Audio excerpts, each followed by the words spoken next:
What do you think your old friend De Valera would have thought of Ireland now, with water charges and things like that? I doubt he would have liked much of that. I doubt it, but I don't know. He was very careful what he would say. Very careful. Like today, he put a councillor out of the car. He said, "I'm President of Ireland, and this is Donncha, my friend. He's travelling with me. You can't come with me. I'm non-political." Donncha, can you take me back to 1965 when you interviewed Eamon De Valera at the Áras? You did 14 hours of interviews with him. In fact, I go back before that. I met him down in Brewery in County Limerick, and there was a man called Monaghan Showy, who was mentioned in the book Manic's Choice, whose mother went to school with Dev, and he rang me in Dublin one day. I was living in Dublin, and I had taken them on my ticket, and he said, by the way, himself will be down next week. So I just thought about it, and the one thing I didn't do, which is very important, anywhere you're walking, don't tell anyone where you're going. Just go and do it. So I went down anyway, and down to Monaghan Showy's house, and I was 6 hours waiting. Dave was going all around Brewery, meeting people, and his secretary was Marnie Callig, who was a lovely lady. She died fairly recently. And he said, the lady said, "You're very welcome, Eddie." And I was stunned to hear him called Eddie. And he said, "Can I help you?" I said, "Actually, Oachtron, I'm planning a series on your childhood." "Whom did you ask?" He said. I said, "I'm asking you." And for 2 hours, he covered everything. And I can tell you, I had 2 mobile units with me from RTE, but he wouldn't let anything be recorded. I thought the game was lost. He was testing you, wasn't he? Sure. Marnie Callig said to me, "You have him, boy, you have him." And a fortnight later, he phoned me, and I went to the Áras and recorded 13 hours here and there, now and again, with himself and Ben De Valera.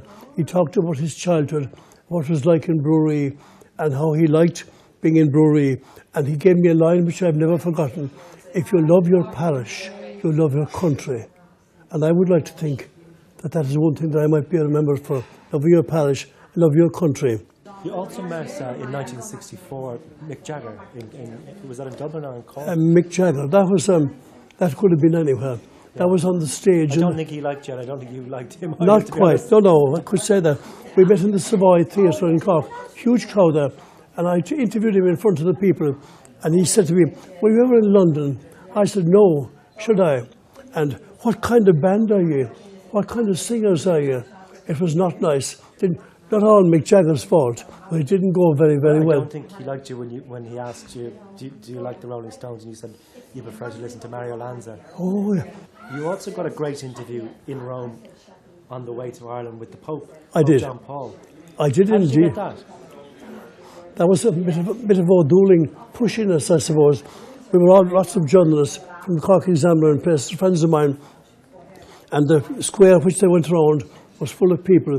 And we wanted to go in there, so I said, "I'll go in." So I headed across, and they tore my skin. But I got into it anyway, sitting down, the big crowd standing with Limerick accents. And the Pope was coming around in the wagon. And I said to the priest, "Father, would you ever sing a song?" They sang, "There is an isle, a lovely isle," song about Limerick. And the Pope stopped the wagon and said, "Next week, I will be in Limerick." And I met him next on the plane coming across. And was it Cardinal O'Fee pushed you through? Yeah, Cardinal O'Fee was there, but there were loads of foreign journalists. It was all very kind of upgrading. And he said, "Don't mind those buggers, move in, get in." So I went in to the Pope and got in near him, and he smiled at me as if he knew me. And a long interview took place of 35 seconds, but I had told everyone in Rome that I'd done a wonderful interview with the Pope. But I travelled around to all the functions where he was, and did broadcast. We did a live broadcast down the country with the Pope, and I was talking away at speed, and I suddenly heard my own voice coming at me. Turned around, there were 2 guys with a recording machine behind me and an old radio. I said, "Turn off that thing." He said, "Who are you?" "I'm the talker," I said, "That's me."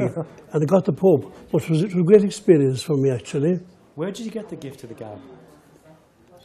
Well, my father was a Kerry man, and my mother came from East Cork. I think one of the Christian brothers said to me, who had known me, that I was always looking out the window at the birds. These were the flying birds flying by. Probably that's where I got it. Just to wrap up, Donncha, what do you think people learn about you from reading this book? There's lots of stories. Lots of stories. There's a great history of Ireland. There is. Do Do you know what it is? What did you learn about yourself? By the way, I should mention to you, what it reminds me of the hidden Ireland that Daniel Cochrane wrote about, the island that nobody goes to. But I've gone to kind of everywhere, and everywhere I would go, every village, every town, every highway, every byway, they would know me. But it's thanks to themselves.